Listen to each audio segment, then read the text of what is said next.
merci pour ta fidélité, Jésus-Christ de Nazareth. Que mon âme te loue, que mon âme t'exalte, que mon âme te glorifie, que mon âme te magnifie, Seigneur, pour cette journée que tu as rendue possible.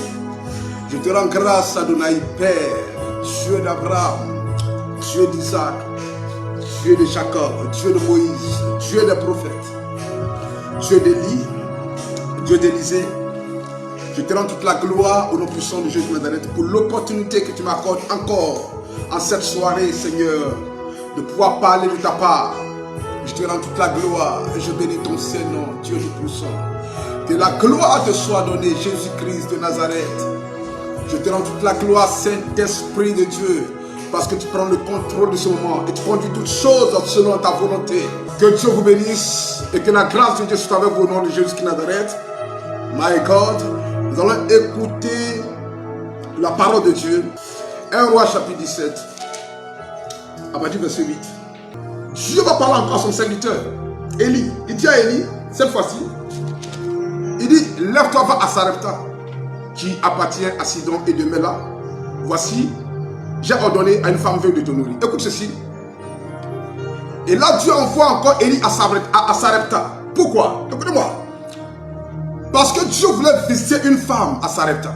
Cette femme, cette veuve de Sarepta, pouvait rater son temps de visitation. Mais elle a su discerner et elle a su saisir l'opportunité de la visitation. Aujourd'hui, l'une des clés que j'aime accentuer là-dessus et développer ensemble, pour qu'ensemble nous pouvons comprendre, qui peut t'amener à saisir ta saison de visitation, à bénéficier de ton temps de visitation, à recevoir la visitation divine. Je parlerai de l'obéissance. L'obéissance. Mais elle a pris son temps et elle a obéi à la voix du serviteur de l'Éternel. Et lorsqu'elle a fait ce geste, à la suite de cela, la Bible mentionne effectivement l'huile et la farine n'ont pas manqué chez cette dame. Très souvent, j'ai l'habitude de le dire. Le résultat de l'obéissance, c'est le miracle. Quelqu'un qui s'est obéi à la voix de son Dieu, il mène toujours une vie miraculeuse.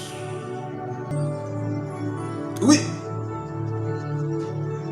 Quand nous prenons l'exemple des 7 filles de Séba qui sont allées chasser les démons et les démons les ont chicotés.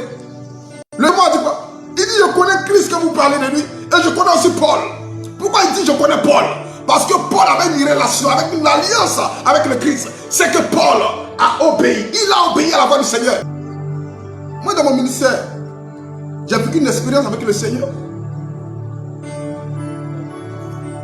On était dans il partait prier à l'hôpital. Dieu m'a orienté dans une salle. Il partait prier pour quelqu'un.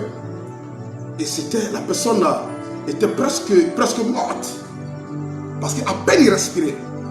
Mais quand je suis rentré, je voulais imposer les mains. Je voulais imposer la main au malade. Et le Seigneur m'a dit non. J'étais là avec le Seigneur qui m'a dit non. Mais prêche-lui l'évangile. Oh, ce monsieur était dans un combat très profond.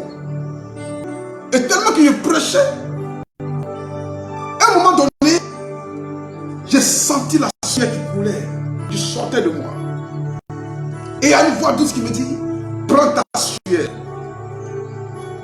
et applique ça sur son visage. Mets ça dans ses yeux et sur ses lèvres. Et j'ai pris ma sueur comme ça. J'ai frotté ça sur le visage de ce monsieur. J'ai mis ça dans ses yeux et sur sa bouche. Et en seconde, la voix me dit, dis-leur que d'ici 3 heures, il va se lever pour demander à manger. Le monsieur avait ses parents qui étaient là. C'était même une fille, une jeune fille. Et je lui ai dit, dans 3 heures, il va se lever et il va demander à manger.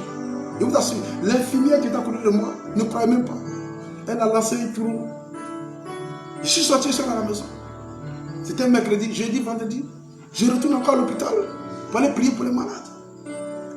Et lorsque j'ai franchi le portail de l'hôpital, c'est le témoin qui était dans l'hôpital. Le miracle ne venait pas de mes mains.